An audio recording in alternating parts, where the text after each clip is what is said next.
Hi kids, welcome to Read Aloud with Mama Z. Today we are looking at The Lion and the Mouse and Other Stories. This book has got 3 stories inside it. 1, 2, 3. The first one is called The Lion and the Elephant. Roar! Lion was king of the beasts. He ruled the animal world and everyone was in awe of him.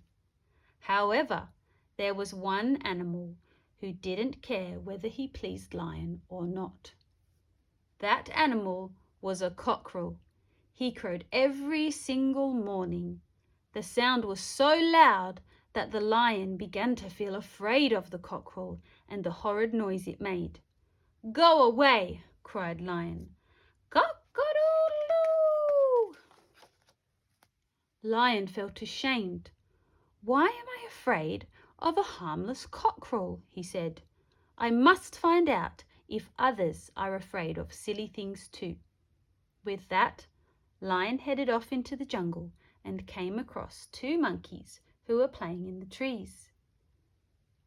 "Monkeys, are you afraid of anything?" called out Lion. "We get scared of being eaten by lions like you," they cried. "What about the crowing of the cockerel?" asked Lion. "You must be joking," replied the monkeys, laughing. "Ha ha ha ha!" Lion crept away to the river. There he saw Hippopotamus. "Is there anything you're afraid of?" asked Lion. "I'm afraid of crocodile teeth," replied Hippopotamus. "They are pointy and sharp." "What about the crowing of the cockerel?" asked Lion. "You must be joking," replied Hippopotamus. Just then, an elephant came lumbering out of the jungle. "Can I speak to you a moment?" asked Lion. "Not just now. I have a serious problem," replied Elephant, shaking his head. "I have a serious problem too," said Lion, feeling ashamed. "Every morning when I hear the cockerels crow, I feel afraid." "Well, I'm afraid I'll die if a mosquito flies in my ear," said Elephant. "A mighty elephant afraid of a tiny mosquito," said Lion. Suddenly he realized how silly his own fear was. "Thank you, Elephant," said Lion brightly. "Now I know I'm not the only one with silly fears. I feel much better." The following morning, Cockerel crowed. "It's only a sound," said Lion, smiling. "It can't hurt me." And the moral of the story is that we all have something that we are afraid of.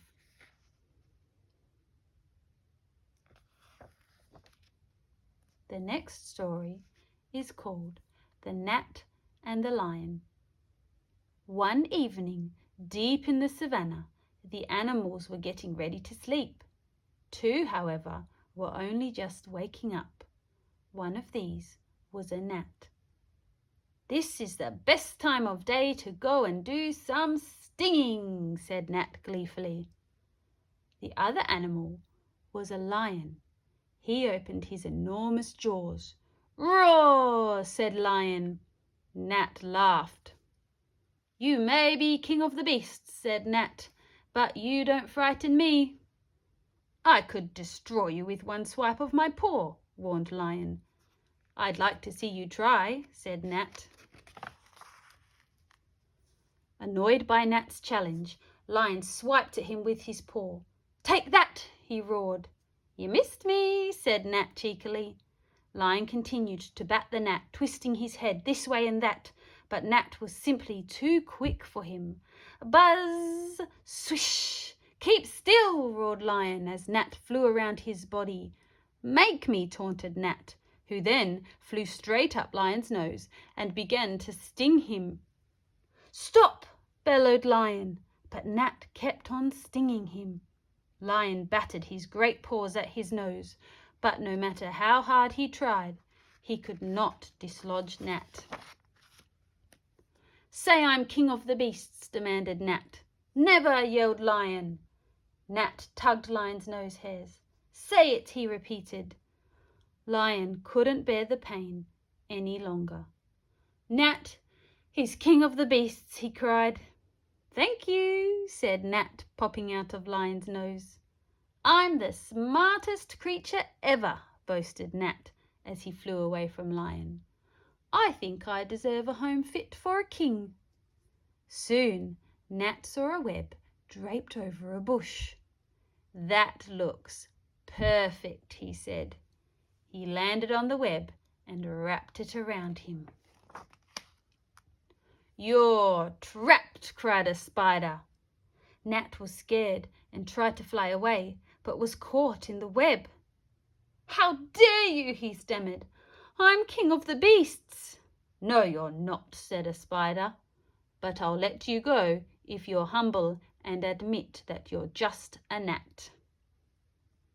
"I'm only a gnat," he said feebly. "So can you please set me free now?" Spider released him. "A real king wouldn't have put himself in so much danger," he said. "You're right," replied Gnat. "I should never have been so boastful." Gnat had learned his lesson, and he never taunted anyone again. And this says, pride always comes before a fall. The third story in this book is called The Lion and the Mouse. One hot afternoon, Lion was asleep. His snore was so loud that all of the animals in Africa could hear him. "What's that terrible noise?" asked Ostrich. "What's that awful din?" asked Baby Elephant. "What's that monstrous hullabaloo?" asked Rhino. So deep was Lion's sleep that he didn't hear a thing or even feel 2 mice running along his back. When the mice grew tired, they sat on Lion's nose. "That was fun," said one mouse, twitching his whiskers. "Let's do it again," said the other, flicking his tail. The twitching and the flicking woke Lion, who swiped at his nose. One mouse dodged the blow, but the other was too slow and fell.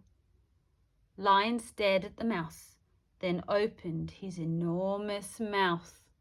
"Please don't eat me," squeaked Mouse. "Why not?" said Lion. "If you spare me," pleaded Mouse, "you won't regret it."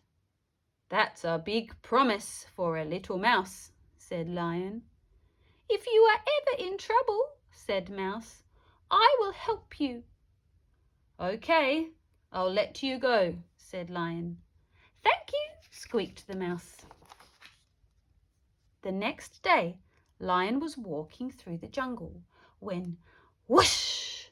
A net closed around him and pulled him up. Lion struggled but couldn't free himself. He roared in fury. Roar! Far away, Mouse heard Lion's roar. "Lion is in trouble," he cried. "I must go and help him."